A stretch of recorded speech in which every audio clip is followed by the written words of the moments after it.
Do it. Good evening, ladies and gentlemen. Welcome to the Independent City Council meeting. It's Tuesday, September 28, 2021, and it's 6:30 in the evening, and it is not raining outside. It was nice for a little rain, but it got a little bit much last night. But my grass is now green, and it's growing. It means I'm going to have to mow. Yes, I had a break there. So let the record show the council is all here and happy, and it's a wonderful day. And council members, we have the September 14th minutes in your packet, and do they meet with your approval?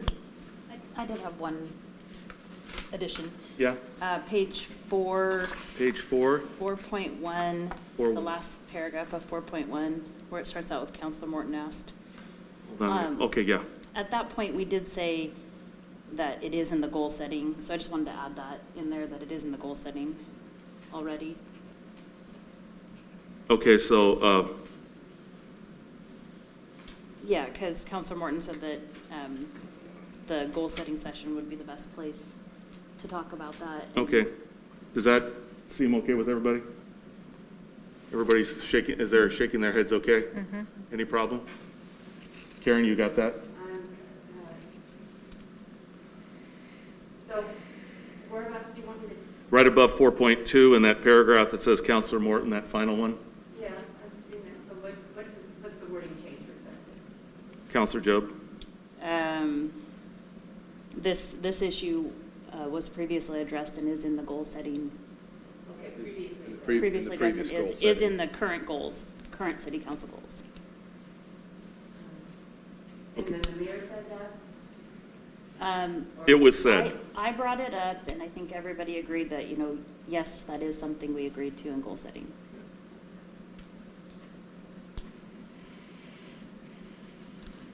Is everybody okay? If someone would, and Karen, you now have it? I think so. Okay, thank you. If someone would move amended minutes?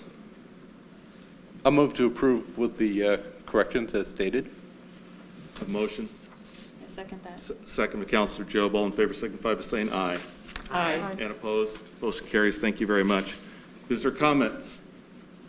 I don't see anybody jumping up, so we'll continue moving forward. Under my mayor report, I just want to let you know that been kind of busy couple of weeks here, and we had our COG board meeting, which I represent small cities of Polk County, and we had a homeless presentation, which was very interesting, and as soon as that is up on the YouTube, we'll make sure that people have an opportunity to watch that.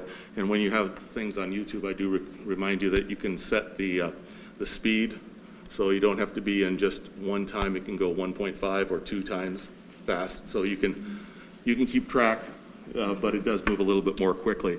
Had the opportunity to, as part of Hispanic Heritage Month, Mayor Kuhn, Silver, and Monmouth and I did a reading. We were invited to read a story last Saturday. There was ribbon cutting last week for the new Hearts and Compass business downtown. Coming up, have meetings with the new staff people for Senator Merkley, and also along with staff met with some of the DC staff for Senator Merkley as they're moving forward on a number of projects. Coming up this next week, Polk County Commissioner Gordon is going to be over here with Mr. Pessamir and myself. And then next, on Saturday, I'll be helping out with the Hop Run and also with the Ghost Walk. And then we'll also be next week meeting with the new PP&L folks for this area. So lots of things percolating.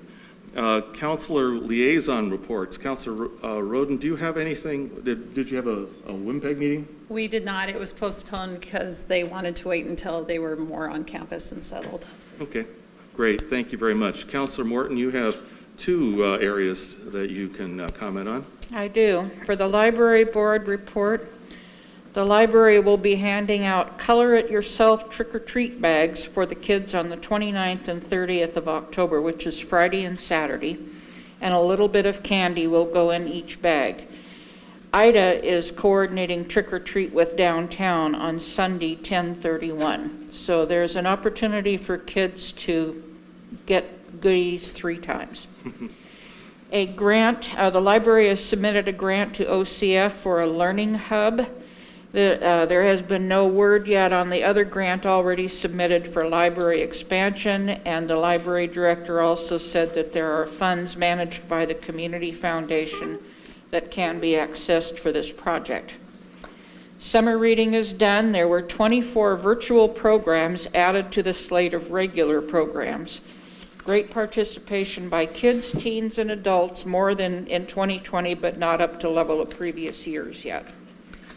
For the museum board needs more volunteers. The current volunteers are longtime board members and very dedicated, but it's also a very small group. There are two groups that handle museum affairs, the board and the Heritage Museum Society. They have different memberships and different purposes in that the board has input on projects and exhibits, while the society is in charge of fundraising, excluding grants. Everyone on the board is pleased with the new museum manager, Natasha Adams, and she will be very easy to work with, they say. The museum is participating from its new location in Saturday's Ghost Walk. Thank you. Appreciate that. Mr. Pessmayer, I think it's time for the city manager report. I almost feel like, there should be music. Life is so much better if there's musical accompaniment. It would definitely be better since I am such a dynamic speaker of not. Give yourself some credit. Just a few things tonight, and as you notice on the agenda, there's a number of presentations. We're trying to do more of that just to make sure that we're getting information to you in advance, and also, just to make sure that while we're not calling those work sessions, some of these are really meant to be interactive. So make sure you ask questions and participate. We have plenty of time tonight to do that. But just a couple of things from my report. Just wanted to let you know that from time to time we do a photo shoot, and we're going to be doing one here in early October. It's going to be getting some pictures of downtown, retail, nighttime sunsets, patios, and just all the new stuff that's been down there. It's been a while since we've actually gone through and taken a really, good set of pictures down there, and there's a lot to show off. So we want to do that. And if you looked on Facebook today, you probably saw Courtney posted something about wanting some models to actually be in these pictures. So if somebody is interested or they have beautiful young children that they want to have be in the pictures, feel more than welcome. We're glad to coordinate that and to do that. We talked a little bit about the job fair last council meeting, and it's kind of coming together. So October 11th from 3 to 7. I have a feeling this won't be the first, well, it might be the first in a long time, but it won't be the last one. So far we have 12 businesses participating. 2 of those are from Monmouth. We've been reaching out to Monmouth and working with them, and I'm sure there'll be more from there. We're hoping to get 15 to 20 businesses. If it gets more than that, then we'll probably do what we can to accommodate it, or have another fair at a different time, just to make sure that we're getting that out there. We did get some really good news that we received the Transportation Growth Management Grant that we applied for. Kudos to Sean Irvine and Fred Evander. Fred Evander, did a lot of work to kind of think about that, work with ODOT, make sure that it met the criteria, and get it to them in a timely manner. This TGM grant is actually kind of a follow-on to what the Transportation System Plan has done. And one of the things that we have identified through that planning process is around Central Plaza, the Talmadge Street area, there's a lot of different uses in that area that we think can come together better. They can actually integrate with each other more fluidly. You have a lot of commercial there, you got food there, you've got vehicle challenges, since this is an ODOT Transportation Growth Management Grant, there has to be a transportation component and a land use component. And so we want to really dive down deeper in what we found through both the 2040 Vision Plan, talking about housing needs and talking about commercial development, talking about that area in particular. There was a lot of comments on how, we've got a great downtown area, but we also have another area that we haven't done as much thoughtful planning and things on in that area. And then just trying to bring all the transportation components, that could potentially go through there, as we talked about looking at E Street as being a kind of a separate corridor for, bike and ped and other things, trying to get them off of Monmouth Street where we have lots of traffic conflicts and other things. So just was pretty obvious to us as we take a look at some of the other projects that we've done that this would be a great area to study. Unfortunately, ODOT agreed. And so I think we asked for right around $100,000. I think we have a 12% matching grant monies on that, which actually can also come from just staff support. So at the time that we put into it, we can use, so it's not just all cash. But it'll be great to take a close look at that area and to figure out how that area can develop and just become more integrated. Tom, you mentioned housing. Yes. How does that fit into that? Well, I think there's a few things. As we kind of take a look at the area, and especially when you're talking about transportation and other things, one of the things that we heard in the 2040 vision plan is need for senior housing. That is one that kind of just jumped out to me is, it's close to food, close to retail, it's close to a lot of, things that could potentially be used. There's obviously some healthcare in that area as well, and so I'm sure that'll be one of the things that's kind of talked about is how can we integrate more, healthcare providers in this area, and then assisted living type facilities or other affordable housing type options. So, I think when we got the 2040 vision plan, there were a number of things that were identified, and I think that kind of can Thank you. go to all of it. So, and we'll also, get some information. Actually, we'll get some good information out of the housing needs analysis. I think we told you that we got that grant at the last meeting. So those probably will actually end up working together to inform each other as we move forward. And then finally, I did send out an email to all of you asking for ideas about resident support for the American Rescue Plan Act monies.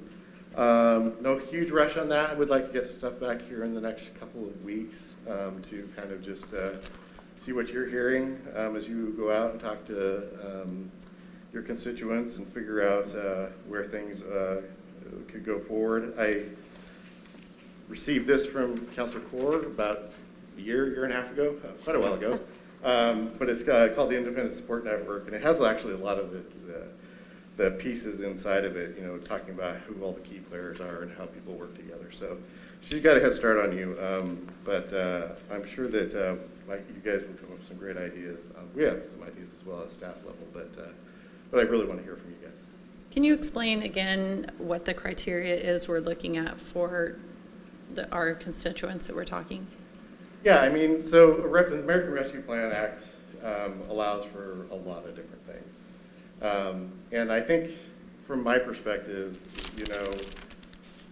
if it was impacted by COVID and there's a need in the community, then just let us know. Whether it falls into the resident support category or a business support category or an infrastructure category, don't worry about that too much. We'll kind of sort through it and kind of figure it out. But I think those would be the only two criteria that I would be talking to people about is, were you impacted by COVID and how can we, or how can someone come in and help you actually recover from that? And so I'd go much broader than narrow on this, and then we'll sort through the details later. But it's not for businesses. Well, certainly you can give us ideas on business as well. But we're already, working on some programs there as we talked about at last council meeting. But if you have other specific business items, please let us know. I'm not putting any restrictions on what you can send us. We'll just probably put it in different buckets as we go. So just one more thing. Oh, So go ahead. we can advocate for local nonprofits, then that would be appropriate? Anything's appropriate if they're impacted by COVID, and honestly, nonprofits are certainly something that the American Rescue Plan Act has said can receive money through this. And like I said, especially if it's resident support, we're probably going to be partnering with an organization anyway, and it very well may be a nonprofit. So, absolutely. Whatever thoughts people have, I think that's great. I have one more, I'm sorry, one more question, then I'll stop for this. Is there a way to use this money to hire someone for like a recreational position? I know we used to have in our community Don Berry, who organized Mickey and, served both communities in advocating for, activities for youth in our communities. Is there a way to put some of that money towards hiring a person for that position? Yeah, well, again, all ideas are welcome. I don't know, I can't answer that right now. I would say that the one thing that they were pretty clear with us on ARPA monies is make sure that you don't create a program or something that you can't fund after the money goes away. But, a lot of times what you do is you get it started and then you find a funding source to make that happen. So I wouldn't limit yourself on anything. If that's an idea, you throw it in the bucket and we'll consider along with everything else, so. I just want to make sure that the money we set aside for resident support doesn't get used for businesses, and I'm sure you're going to keep an eye on that. But I was in a meeting last night with Commissioner Gordon. I wonder if Batman fans have, that just dawned on me. He mentioned ARPA money can be used for resource delivery. Can you kind of explain that, what that means essentially, if you know? So I don't know that I can because I don't know what he meant by It resource seems wide delivery. open to me, So, resource delivery. I guess resource delivery, like a food bank or, Yeah. a utility assistance program or something that, for people who were affected by COVID. The one thing that's good about the ARPA monies is they did give us more flexibility than they did under the CARES. Under the CARES, our hands were pretty tied. So I think that's one of the reasons I want to get ideas and thoughts so then we can go through and vet them and see, okay, well, how could we make this qualify? Which one of those 5 items under ARPA, which has, 500 different criteria under it, would it fit to? But if we don't do it now and we don't start getting ahead of it, then we'll miss the opportunities as they come along. So. And we'll have a chance to visit with Commissioner Gordon coming up in the not distant future. So with that, any questions for me or staff? All right, well, I'm going to do what we kind of talked about before. You got a lengthy presentation from Sean Irvine on economic development. I'm guessing you're going to get a shorter presentation, but one of the things that we've wanted to do at council goal setting meeting or some other opportunities to make sure that you had a chance to talk to our senior staff and talk about the programs that they're doing and make sure that you understand all the work that they're doing, and then have the opportunity to ask them questions about what's going on. So tonight, Jason Kistler, our IT manager, is going to start off by kind of just talking about what his department does, and for all of those who don't know, his department includes himself, and he does an incredible amount of work. So it might actually be a long presentation because he really does a ton of stuff around here, and it's very much appreciated. So with that, I'm going to turn it over to Jason, and then we'll go from there. So.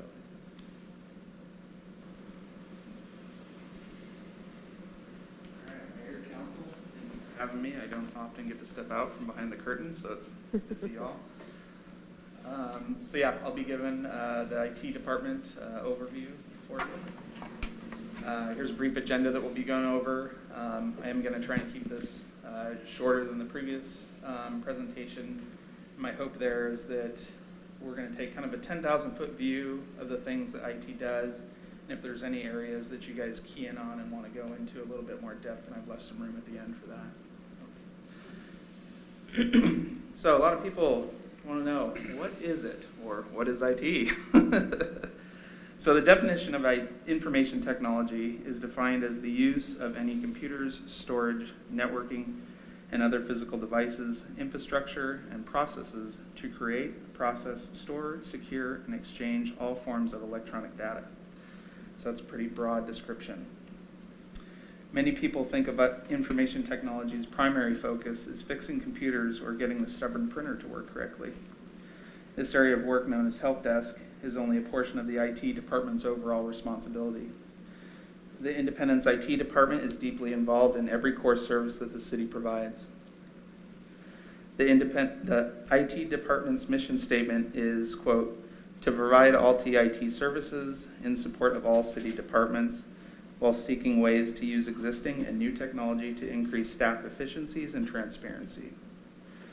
Here are some examples of IT systems that other departments depend upon for the regular operations. Finance. Finance relies on a central finance system that integrates with various other department systems in order to generate bills, collect payments electronically, and track and report on all financial information. The police department relies on many systems to ensure accurate data and protection of the officers and residents of Independence.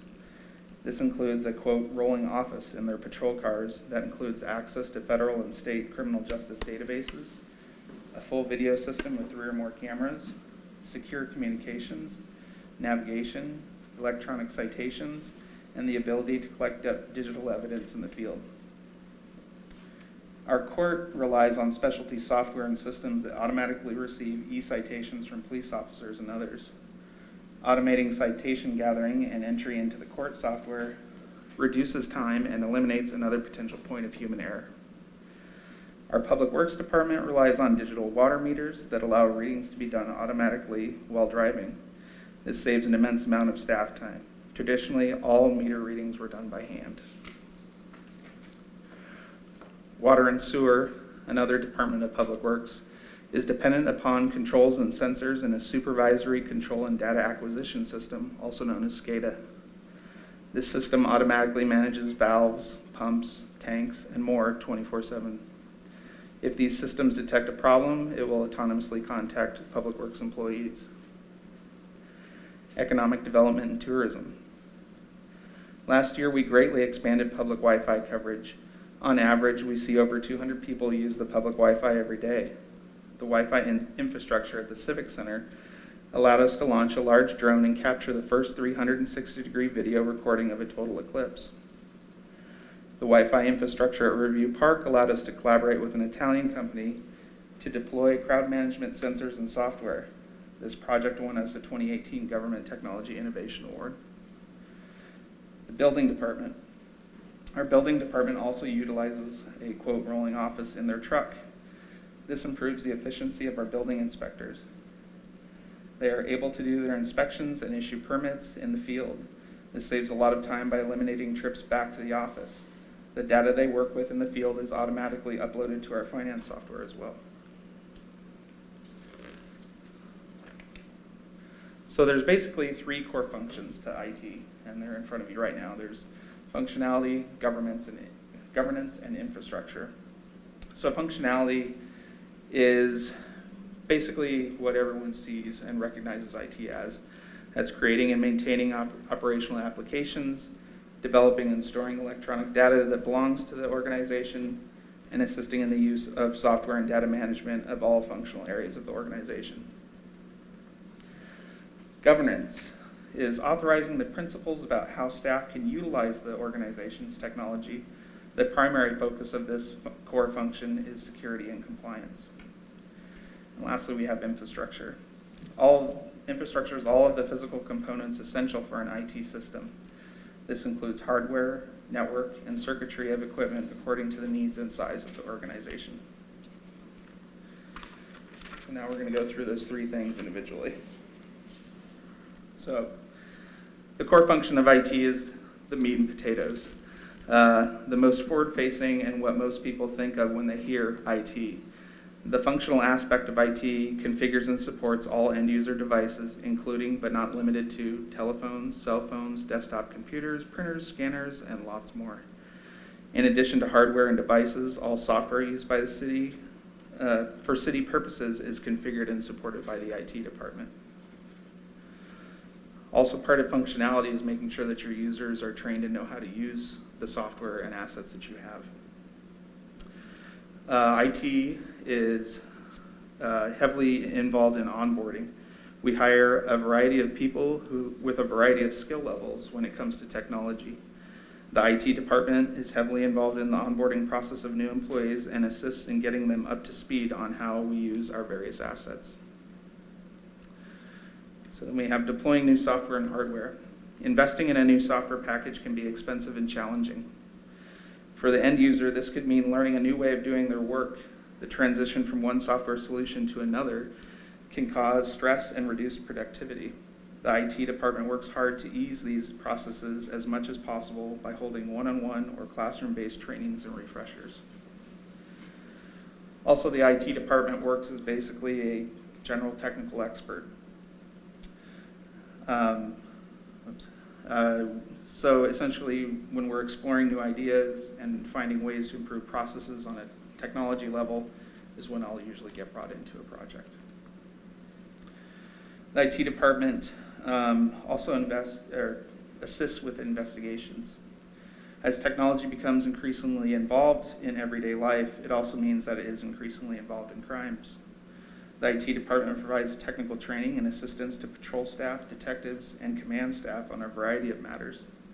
The most common areas of assistance are with electronic evidence and warrants. The most electronic evidence presents special challenges on how to securely capture and review it. We process hundreds of different phones, apps, videos, video surveillance systems, and other items. Warrants for electronic evidence can also be challenging. Warrants must be specific and not too broad. The IT department helps train detectives on wording and key terms to ensure that the warrant will be approved by the courts and the information that we need is covered. And next, we have governance. Sorry, I love that picture on the side. So there's basically three parts to governance. There's policy, compliance, and security. And it's basically driven from the ground up. The need for security drives compliance, and compliance drives policy. So the IT department is also responsible for developing various policies on the acceptable use and security practices that all users must agree to in order to use the city's technology assets. Many of our technology policies are driven by required compliances. Failing to meet required compliances can have a detrimental impact on the city's ability to provide core services. For example, our police department relies on access to various state and federal databases that are required for them to do their job, such as criminal history, fingerprinting and identification services, firearms, etc. Access to these databases is governed by the Criminal Justice Information Security Policy, otherwise known as CJIS. This compliance is enforced by the FBI, then Oregon State Police, then down to our local agency security officer, and our terminal access coordinator, who is Diane Risen. Failure to meet the standards set in place by the CJIS policy will result in our agency's access being revoked. Many of our compliance requirements are driven by security needs. Security, as I'm sure you're all well aware, is a very important topic. Increasingly, local governments are becoming targets of threat actors. The motivations of these groups are diverse.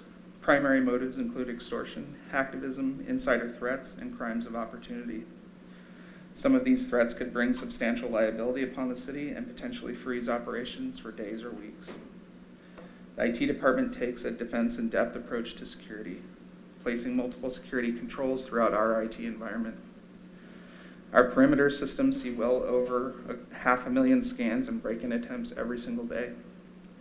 Most of these are crimes of opportunity. It's similar to walking down the street and checking car doors for the one left unlocked. Unfortunately, this makes finding more targeted attacks difficult.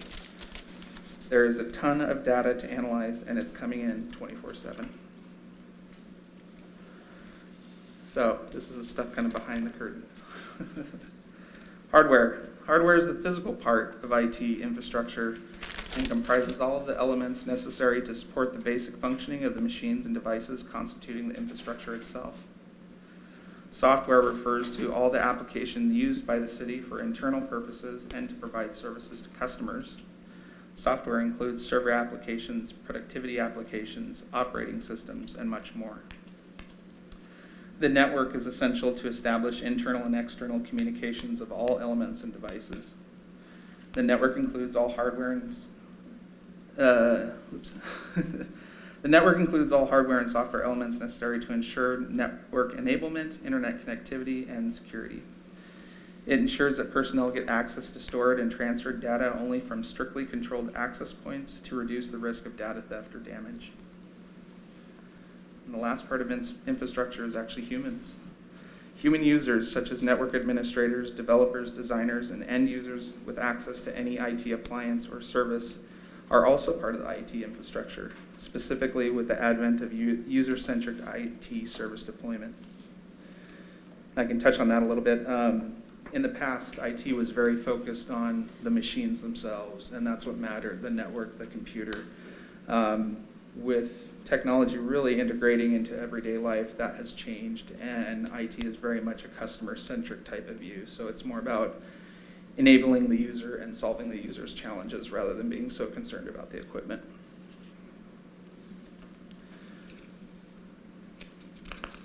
Anybody recognize what movie the picture's from? Rocky? Close. Over the top. Yeah. So I figured this was a fitting picture for the administrative side of IT. This is where I get to arm wrestle Tom and Gloria and all the other departments. Budget.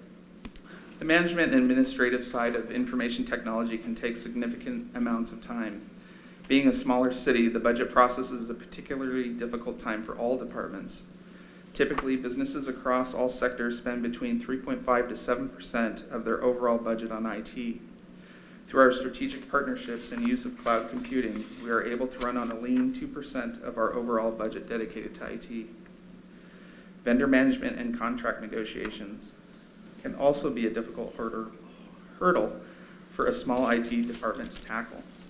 Software as a service and other cloud offerings have enabled more and more businesses to obtain access to highly specialized systems and expertise.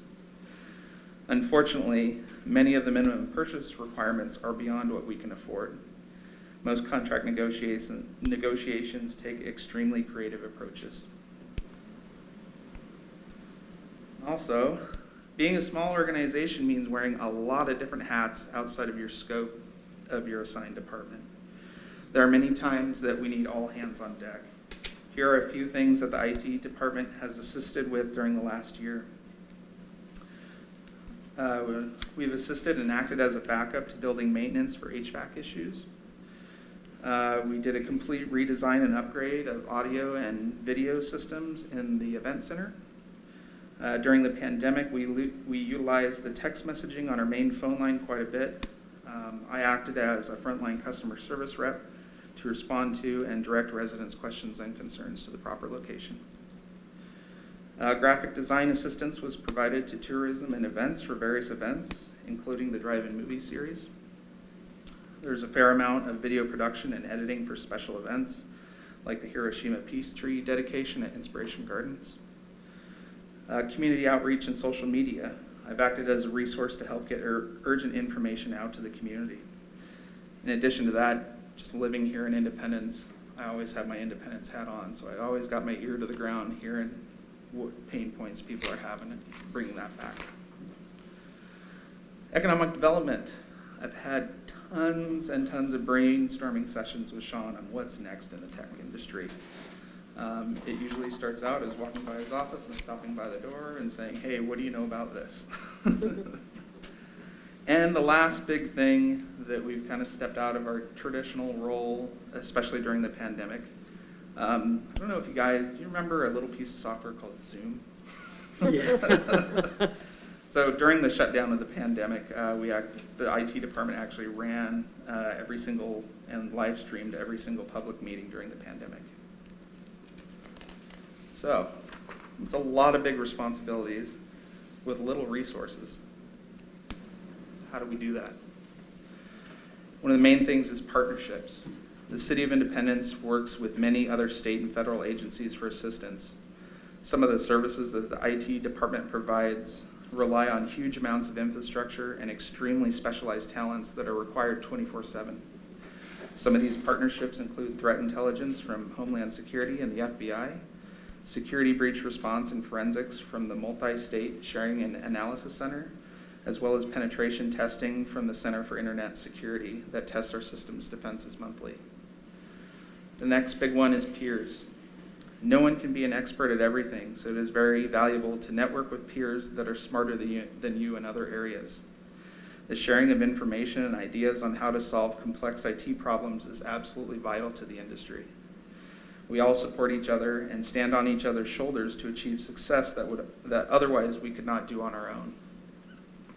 Throughout my time working with Independence and other local agencies, I found that the government IT industry was really lacking an effective method of collaborating.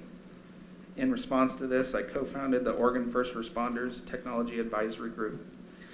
Since its founding, the following agencies' IT departments have joined and contributed: City of Monmouth, City of Dallas, Polk County Fire District Number 1, Polk County, City of Kaiser, City of Salem, City of Woodburn, Clackamas County, Marion County, Klamath County, City of Sandy, City of Oregon City, and the City of Gresham. Another great resource that makes this possible is other employees. Independence has a reputation for having employees who go above and beyond. On many occasions, other employees have stepped outside of their regular roles at the city to assist where they can. Some things aren't possible to do with one person, and to those employees who have helped me, thank you. The next thing that we use is cloud computing quite a bit. We take a hybrid cloud approach, which is using a mixture of cloud infrastructure and your own infrastructure to solve a problem. This type of approach allows independents to operate at the same level of sophistication and security as agencies with much larger budgets. Economics of scale afford us this opportunity. Finally, AI, or artificial intelligence. Previously, I mentioned that hundreds of thousands of security events need to be reviewed and triaged. We utilize artificial intelligence to monitor all of our network traffic and workstation actions in real time. When a security event occurs, the system automatically triages the event. If the system is certain the event is a legitimate attack, it will autonomously isolate the section of the network and devices that are a part of the attack. You can think of this as our IT immune system. The network segments and devices will remain isolated until the IT department can review what has happened and remediate the situation. The connected world continues to be more complex and happening faster than humans can react. So, there's been a lot of talk about cloud. So, I'm sure you've all heard the term cloud, but what is it? Essentially boiled down, the cloud is someone else's infrastructure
seen what the cloud looks like. I'm not sure that gave me any good, warm feelings. I think that scared me more than anything.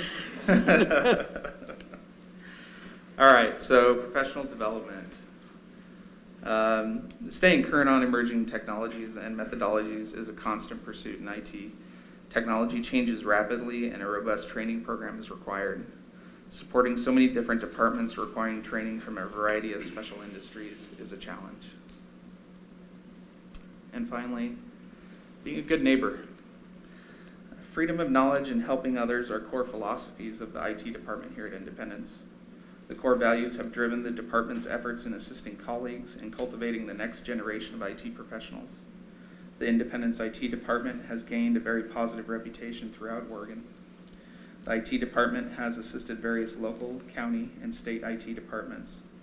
We have also had success with our IT internship program. Here's a highlight of our last 2 interns. Jesus Ochoa, an Independence native, completed the IT internship program, which enabled him to land a job at our local FCR call center as an IT support lead. Our next intern was Salman Al-Ashari, a Saudi native on a student visa at WU, completed the IT internship program. Coupled with his master's degree from WU and the experience he gained from Independence, he was able to start a career as a senior security specialist for BAE Systems. Thanks, everybody. Do you have any questions? I feel like there's going to be a test. Multiple choice, right? Questions for, I have a ton of questions. First of all, people try to make governance sound so complicated, and that was such a simple explanation that I'm going to share that with my boss after the meeting. I work in a compliance job, so that's really helpful. Yeah. You keep saying the IT staff and you don't have a team of people. I don't, but I do at the same time. While they may not be IT professionals, I do have a lot of people that support me in the best way that they can. So, I understand. What I think is missing from your mission statement is all the community support that you do. And you touched on it with the different hats part and with the assisting other IT departments, but I think that needs to be part of your mission statement because Independence is great about supporting the community, and I think that needs to be reflected everywhere that it can be. Within the individual departments, and I'm thinking primarily the police department, public works, because they're the biggest ones, are there people within those departments that actually manage the functionally specific systems that they use, or are you the service desk, period? so we kind of do a mix. Obviously, a lot of simple administrative stuff or creating templates for reports and stuff, that would be handled by the end user, not by the IT department. On common software that's used throughout the entire organization, yes, the IT department is the support for that. When it goes into specialized software, like say computer-aided dispatch or something like that, then I act as kind of the first line of support, and then if it's above my skill set, then we have contracts with support people or agreements that we can call for extra help. Okay, regarding the cloud situation, is this simply a utility that you purchase, or is this something that you create agreements with so that your data is protected and that there's some recourse should they have some kind of data breach? Yes. Okay. There are quite a few agreements in place. Also, where we store our most sensitive data, which would be our CGIS information, they actually, Oregon State Police only approves certain cloud providers that have met their standards of security. A lot of that is the data centers are required to be on the continental U.S. All employees have to go through the same screening process that anyone that can access CGIS information goes through. There's also, I mean, the policy is like 300 pages long. Yeah. But yes, as far as trusting your data somewhere else, you have to look carefully at that. But yeah, there are agreements and places that are tailor-made for law enforcement, for example. I work with CGIS data too, and I didn't realize that OSP had a list of Yes. places that they support or Yep. places that they approve.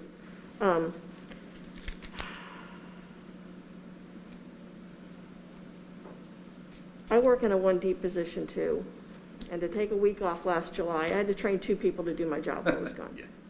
You know, what do you do when you take a week off? What happens? I honestly try to go out into the woods where there's no cell reception. Well, I know that. Okay, what's the staff do while you're gone? That's the question. I know, I was just being facetious there.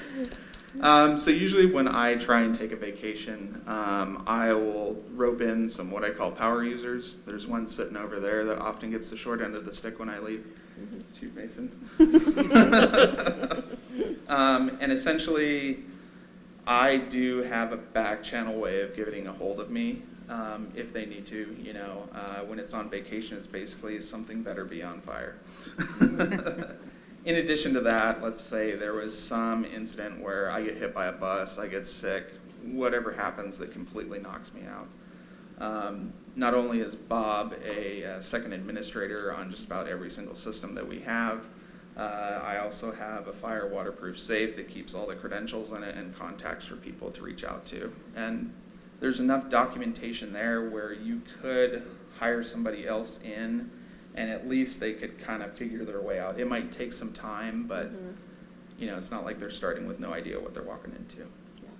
Thank you. Great. Good presentation. Additional questions? Tom? Well, I think I'll follow with what Councilor Corr, I think, was trying to get to is first of all, incredible job and nice presentation. I think that was just like the tip of the iceberg.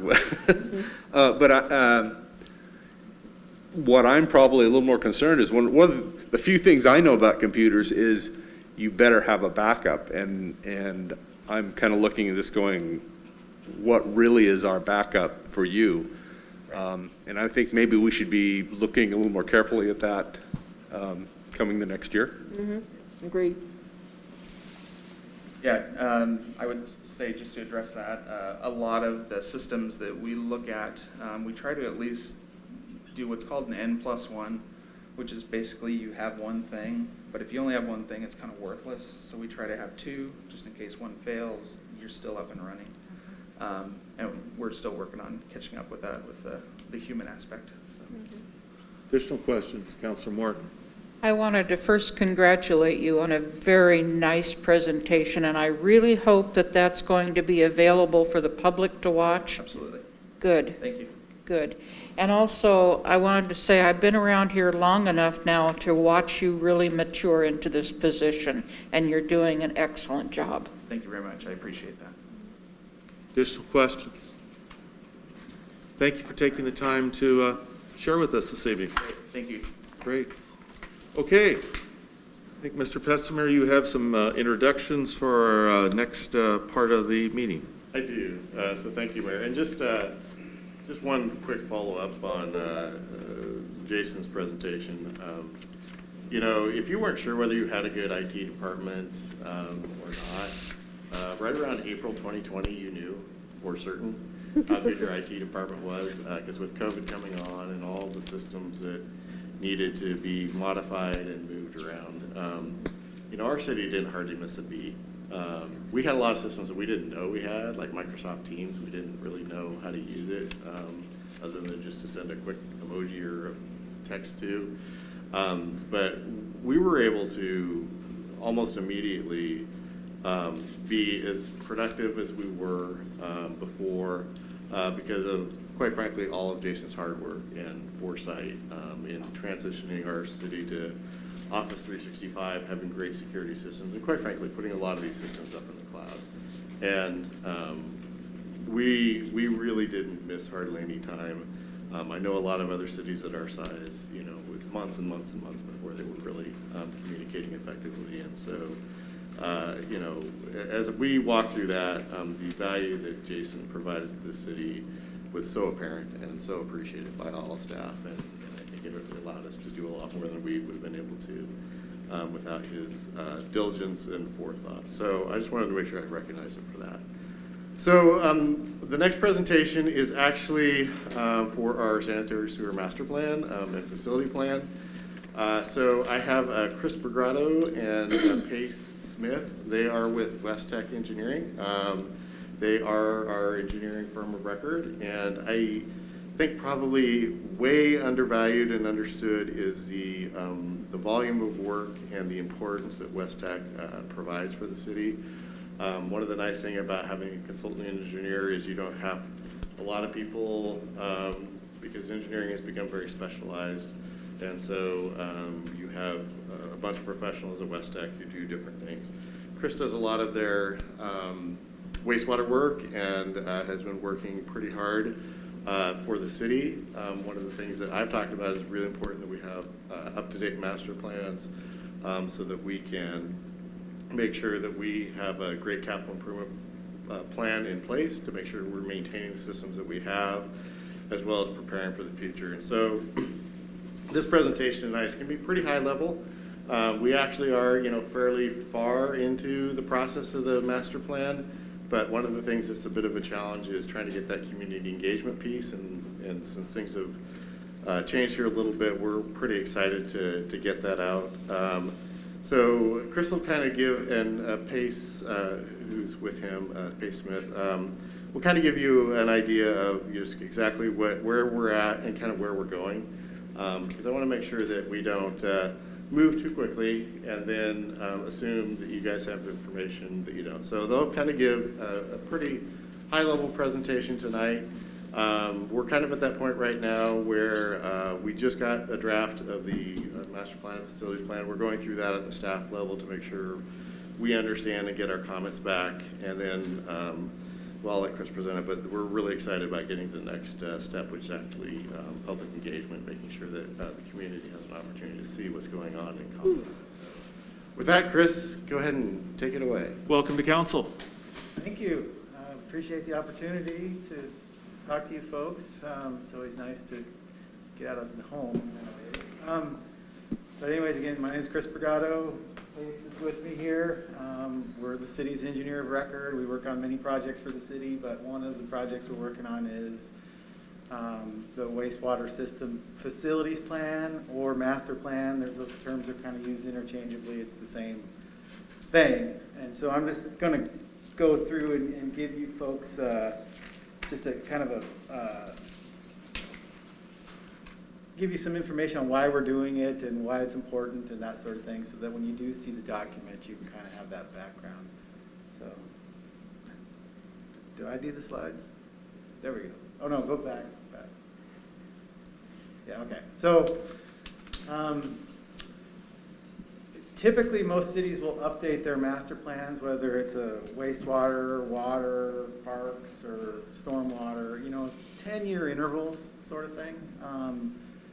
That's not set in stone, but it's fairly common.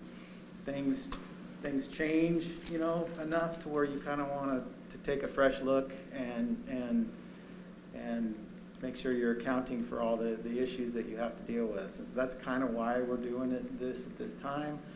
At the end of the day, what the plan produces is a list of recommended capital improvements the city should plan to do over the next 20 years, okay? So it's, it's like if you had a house and you had your wish list of, I need to replace the windows, I want to remodel the home, or remodel the bathroom, I want to build a shop, and you get your wish list and you figure out which of those are more important, and then you use that list to figure out how you're going to pay for this stuff. And so that's kind of the end deliverable of the facilities plan. So the other thing it does, it serves as a roadmap for development. So when you have a developer come into town and want to develop an undeveloped piece of property and extend sewer service, the facilities plan provides kind of a high-level overview of how that area is to be served. You have to carefully route the water through the city system to get it to the treatment plant, so you don't overload certain parts, and there's every component of the system has a limited amount of capacity, and so you want to be careful about where you route that wastewater through.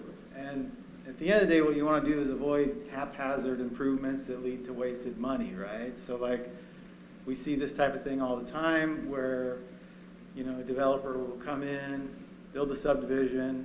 He's only looking at his subdivision. He might put in an 8-inch pipe that drains his subdivision, his or hers, whatever. And then 10 years later, somebody comes along and wants to develop upstream, and that water needs to go through that subdivision, well, shoot, that 8-inch pipe is too small, you know, it needs to be upsized to a 15. It would have been a lot more cost-effective to put it in as a 15 to begin with, because the money's really in the trenching and the surface restoration and all that kind of stuff. So often the cities will get stuck with that, dealing with that problem, and so we want to avoid that, and that's one of the goals of the facilities plan.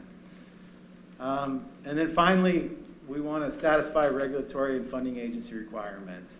There's a whole bunch of state and federal grant and loan programs that the city can tap into, and they all have requirements for a current facilities plan, and they have requirements for what the facilities plan has to have in it, the content, and so we develop these to meet those requirements so that the city can then be qualified for a lot of these programs. Okay. Regulatory background, the primary regulatory agencies, the DEQ, Oregon Department of Environmental Quality, they issue the city a permit. It's called an NPDES permit, the National Pollutant Discharge Elimination System permit. And the city operates the utility in accordance with that permit. And that permit, you know, identifies the quality of water you need to produce at the treatment plant, how much water you can discharge to where, staffing requirements, reporting requirements. The city submits regular reports, monthly, annually, and so on to DEQ. They review those. DEQ does inspections. So DEQ is the primary regulatory agency you're dealing with. DEQ wants to review and approve a facilities plan, or also the city wants them to review and approve their facilities plan so that you know you're implementing things that the state agency is in agreement with. And they have their own set of requirements that the content needs to satisfy. And so we use those guidelines as well. Next slide. Okay, so this is sort of the process, and we're really at step 3. Is kind of where we're at right now. So we've collected the background information. We've done the evaluations. We've developed a list of recommended improvements. We prioritized those, and we presented what we're calling a 90% draft plan. And it's a complete document, but it just hasn't gone through city review, public review, because really it's not your engineer's plan, it's the city's plan, okay? And so there's a process there for, you know, as best you can to try to understand this and provide feedback. So right now the document's being reviewed by staff. They may want to make some tweaks to it, and then I think eventually it'll be presented to the public. Once we get feedback, then we obviously revise the document based on that, and there may be some back and forth there. And then once that process is done, we submit it to DEQ. They review it. Hopefully they don't have major comments. If they do, we may come back. Usually they don't have major comments. They're usually fairly minor. And then we revise the document to address their comments, and then it's done, okay, and can be adopted, and then you can start implementing the recommendations. So that's the process. Just the next couple slides are kind of background information that set the stage for the planning effort. The area we're looking at is just the area inside the urban growth boundary, okay? In order to qualify for many of the funding programs, you have to comply with Oregon's land use rules, which means you can't really look outside the urban growth boundary. For the collection system, we assume complete development of all the area in the urban growth boundary when we're making size recommendations for piping. And that's largely because, you know, you put a sewer pipe in the ground with modern materials, it's going to last, you know, 50, 70, 100 years type of thing. And so we want to get those pipe sized correctly for build out so you don't have to come back later and replace them. For the treatment plant and some of the mechanical facilities like pump stations, we usually just look at a 20-year planning period because it is appropriate to kind of incrementally make improvements to those. The population numbers we use, so we use a 20-year planning period, so kind of the magic number we're looking at is 2045, which is a little more than 20 years, but it's a nice round number. So one of the tools we use is we need to know what the population in 2045 is going to be, and we're required to use the numbers that are published by the Portland State University Population Research Center, if you're familiar with those numbers. So those are the numbers we use. And then the last point, for a city like Independence, we typically assume no new large water-intensive industrial users. So these are like food processors, wafer manufacturers. These are wet industries that use a lot of water in their manufacturing process and discharge a lot of water to the sewer system. It's not like Marquis Spas or some place like that. That's a dry industry. They don't use a lot of water. The reason we assume there aren't any is because they can be quite large. In a city like Independence, it could be a quarter of your total water usage could go to one industrial user. And you probably don't have the water resources from the drinking water side to accommodate somebody like that. So that's an assumption you need to know we're making. We could carve out some capacity for somebody like that, but we're just not sure it makes a lot of sense. But at the end of the day, that's the city's. I'm assuming the pot processing facility is a water-intensive industry. Excuse me? Pot processing facility, marijuana? I don't know off the top of my head. You mean marijuana? Mm-hmm. Yeah, I don't. Well, I mean, if they're using water to water the plants, yeah, I mean, there's a demand there. But that doesn't go down the drain, so I don't know. I don't know enough about that industry. I wouldn't think it would be in the kind of volumes you're talking about. Yeah, I mean, they would have substantial water bills, these are users that pay. I mean, You're talking like Intel's. Yeah, Right, or, yeah. Salem used to have a bunch of food processors that have gone away. They still have quite a few. And they're in a whole different class of user, Right. Yeah, I don't think pot growers are that. I don't think they want to pay for that much water. No. Okay, next slide. This is just a rundown of the chapters. There's 8 chapters. The first chapter is a simple introduction. The second chapter is a description of the study area. We talk about population. We talk about zoning in that chapter.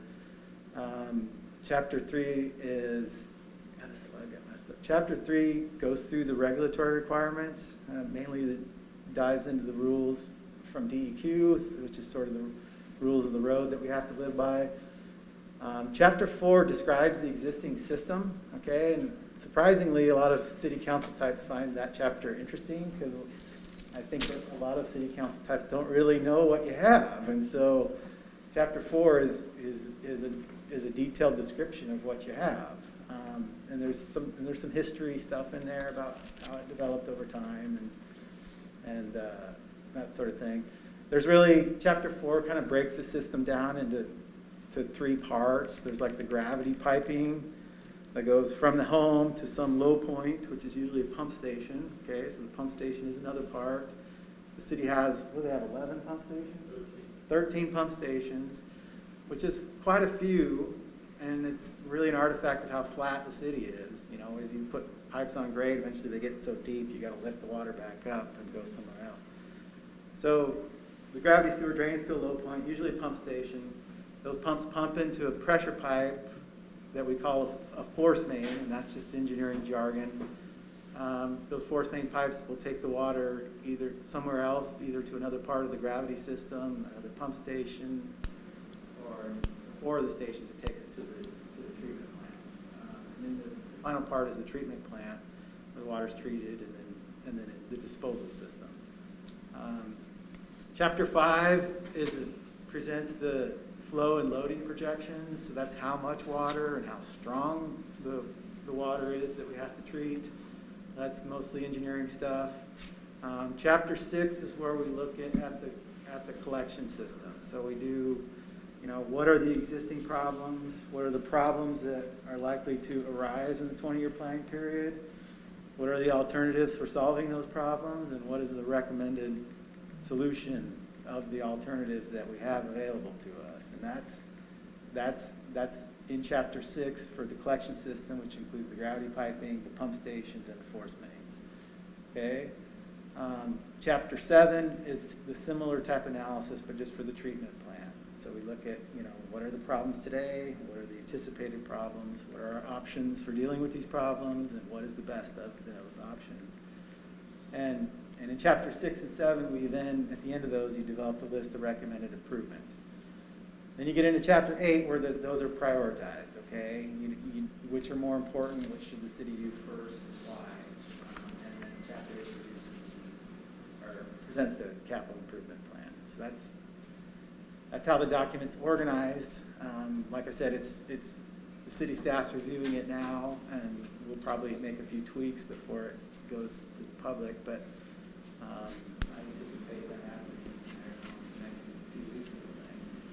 But that's where we're at, and if you folks have any questions. Questions for the I'll presenter? try to answer them. I had a question. Please. Are you evaluating the stormwater system also? No, that's a different utility. Totally different? Yeah, Okay. different utility.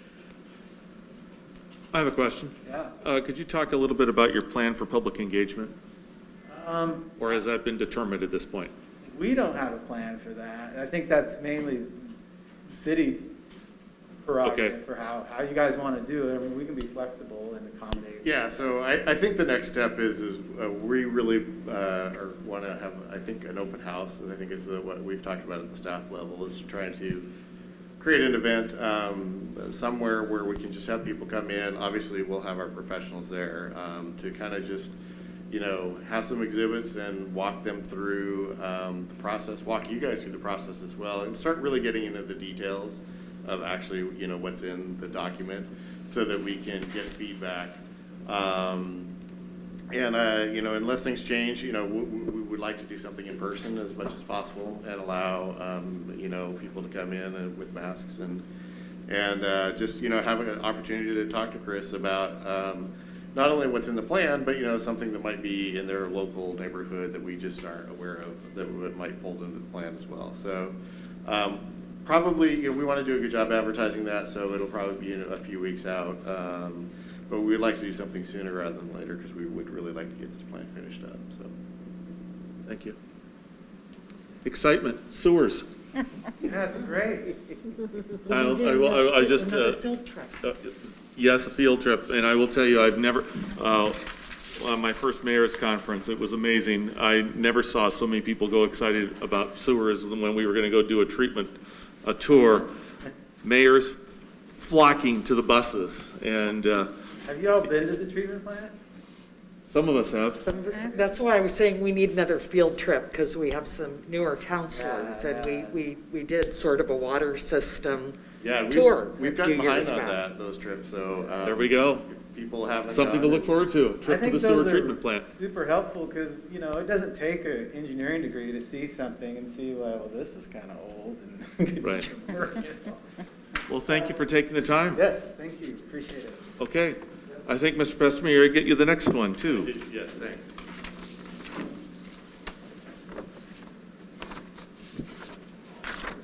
And just as a reminder, I try to mention this at every time we talk about this, but the next step after we adopt the master plan will be to bring on a consultant to really take a look at our SDCs, the methodology that we're using there, the fees that we're charging for system development charges, and then the fees for user rates. So one of the reasons we do these master plans and we go through all this effort is to figure out that 20-year picture, but then figuring out what we need to accomplish over, probably a 5-year period of time, and make sure that we have the pieces in place that developers are paying their fair share for growth-related projects, and that we're charging fees appropriately to our residents. We're waiting a little bit to get the sewer plan done because we plan on doing the transportation and the sewer at the same time, so we basically can save some money by hiring a consultant to do both at the same time. And then as we move through, we're going to be doing water and storm sewer. Will kind of be the next two. Water is actually, they're both in the budget for this year, I'm not certain that we're going to get wastewater done this year just because consultants are getting really, really busy. And so as we look at infrastructure projects and doing some other things, we may choose to do an infrastructure project rather than a stormwater master plan at this point, but we'll see as time moves on. So I just wanted to, as we learn more information, to just kind of share with you. So this is really, thank you, Chris, Pace. And behind me, in case you haven't noticed, it's a little bit more active than normal because they are starting the night paving for this area out here. I don't think they're going to be doing any paving tonight, but they have a lot of grinding to do. And one of the things that we recognized early on is if we try to do that during the day, we're going to create, really, really bad transportation issues out here. We're still going to have bad transportation issues out here, but we're hoping to minimize this as much as possible. So, yes, it's more exciting behind me than maybe it's where I'm at. So, just wanted to give you a quick update. There's really nothing here significant, but I do want to make sure that we're being as open as we can when we learn information. So, not last Friday, but the Friday before, I went to our Council of Governments meeting, and Jody Christensen was there. Jody Christensen is our local representative with Regional Solutions, and so she gave me some information that I said, well, gosh, if I'd known that on Tuesday, I would have shared that with council because it was part of the missing piece of the information. So what really she presented was very draft. She made it clear that we could share this information, but it is draft. That was 9:15 when I got this draft presentation. I can guarantee it's already changed. And it is a moving target for them and for everybody else. But at least we're starting to get a little bit more information about where some of the money that's coming into the state is actually going to go out of the state. This is not at all a comprehensive list. The numbers here, while this is Mid-Valley investments, most of these are state numbers, so it's statewide that you're going to see. There was another part of the presentation that specified just Mid-Valley stuff, the different representatives and the money that they were putting out. But this presentation is just to start to show you, okay, well, here's where the pots of money are, because that's what we're really trying to figure out is, okay, where are the pots of money, so that when we get the information from you from resident support programs and business support programs and infrastructure programs, we can really focus our efforts on trying to figure out where we have needs and where those might match up with state funding sources. So, Karen, you can go to the first slide here. And really, this is all I'm going to give you is just some really high level, information. So as you can see, almost $900 million, that's almost $1 billion is going to be going to housing. And so that's broken down into, a number of different categories there. And as you can see, it is, there are big numbers there. And so a lot of what the state is going to be doing is putting it into housing programs. So as you're coming up with resident support, opportunities, there's a great category to be thinking about because clearly there is a huge amount of money in that particular program. Childcare, that is something that has been talked about a lot.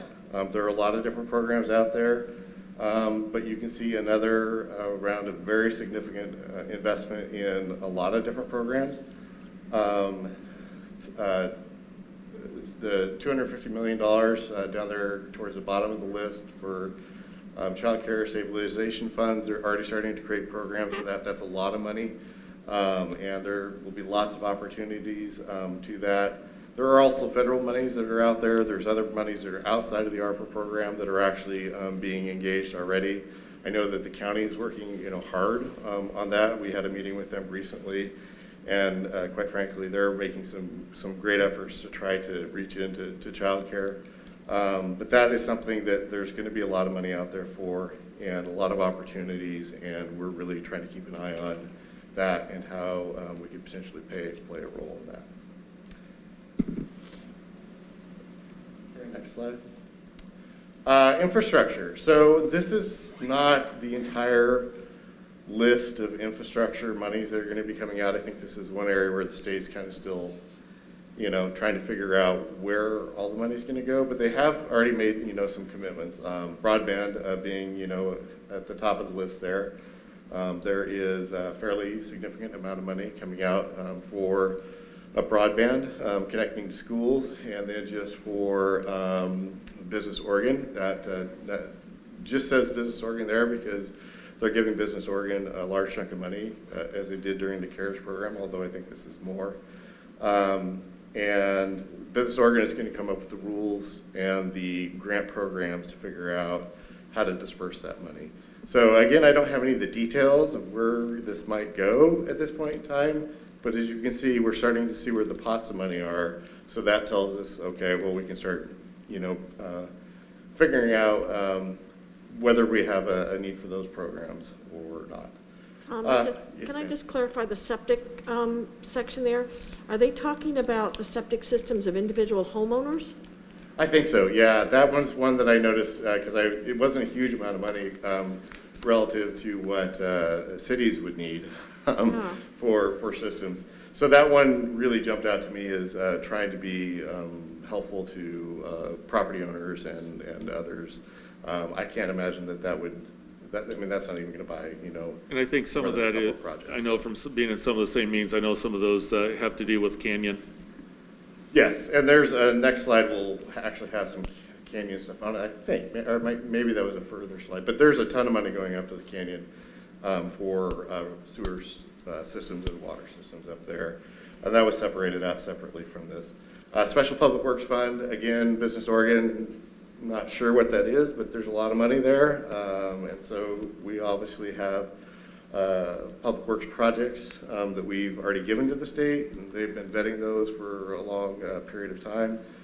So we're really hoping to be able to get a couple of awards from there and use some of our ARPA money as matching funds for what that, and in particular, one of them is a nice street sewer system. That'll be something that comes through the wastewater master plan. Is a very important project. We've designed it. We're ready to go. We're just holding out on funding it because rather than funding it ourselves and mostly coming from user fees, we'd rather try to get grant funds for that. And then the well development that we passed at the last council meeting to do the design on. Those are projects that are at the top of our list that the state's already considering. And if we can get grants for that through Business Oregon or some other program, and all we have to do is come up with matching funds, and we'll be well positioned.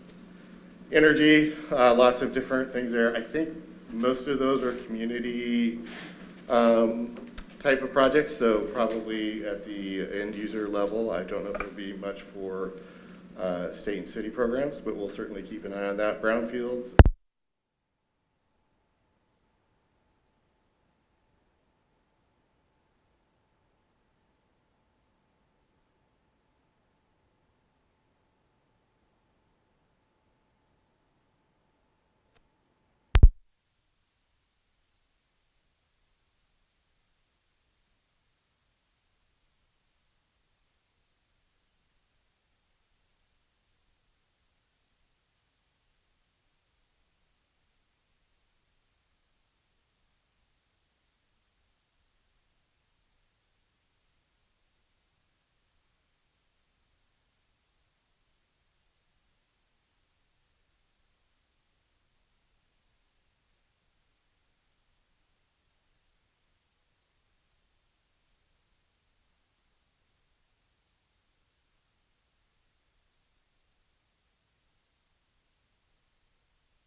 was born and raised in a home in a extremely low poverty level, and I was given the opportunity at 13 to get a job.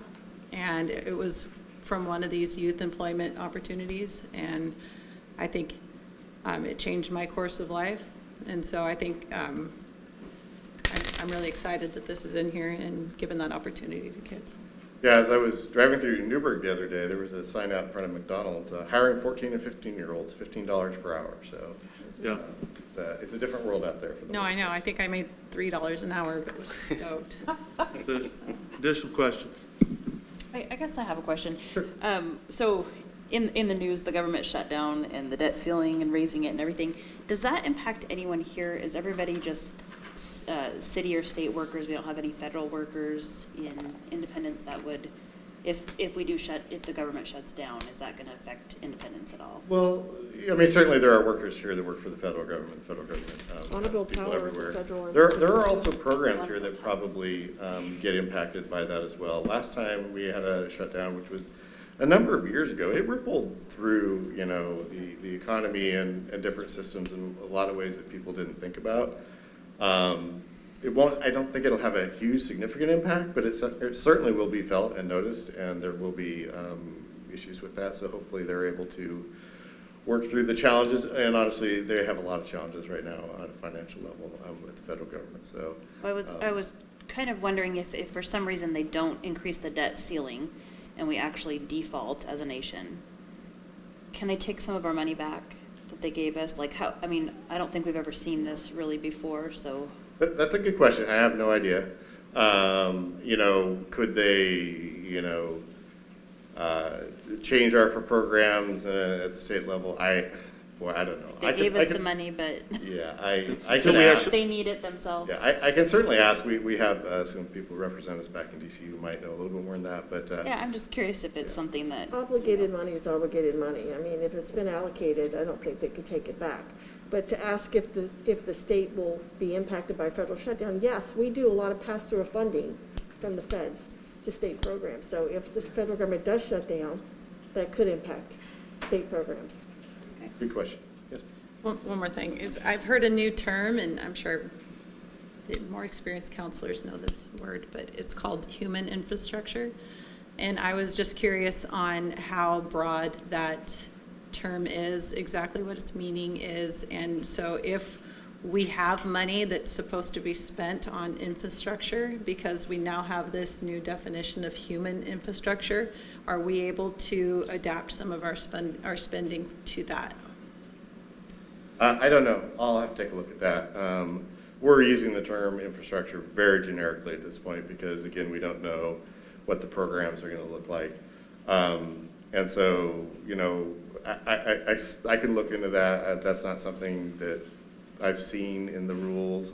But, the thing with human infrastructure, like I said earlier, is you have to be careful because if you add a program or create something and you can't maintain it, then you haven't done anybody a favor in the long run. But that's a good question as well. I'm not familiar with that term, and so let me look into it, get some more information. What was the term? I'm sorry, I couldn't hear you. Human infrastructure. Human infrastructure. I thought that was a new term for human resources, something, okay. No, when they were talking about some expenditures that as important as building roads and bridges are building Developing essentially people, people yeah. up, educating them, Yeah. and having a functioning workforce. It's been mentioned more at the federal level, and I haven't heard it utilized with any of the conversations that I've been involved with. And it probably depends on who you talk to as what it means. Yeah. So it'll be interesting to find out. Okay, Great, great. Well, I just want to give you an update, so that was really all I have. great. Thank you. Appreciate it. Any announcements? I have one. Please. I spoke with Public Works a few weeks ago about the obstacle course down at the sports park was under distress, and a lot of the things had been broken for some odd reason or another. And they just went down and they did a phenomenal job fixing it back up. They even made things better than what they were. So I think they're going to last longer for our community to use in terms of exercise. And I just want to thank Public Works for going above and beyond in such a short period of time, really, to really improve that area. I'm just so grateful. Great, thank you. Counselor Morton, I thought I saw your hand. No, you did not. You made my announcement earlier about the ghost walk. Okay, additional things? Well, but we didn't get like times and starting point and.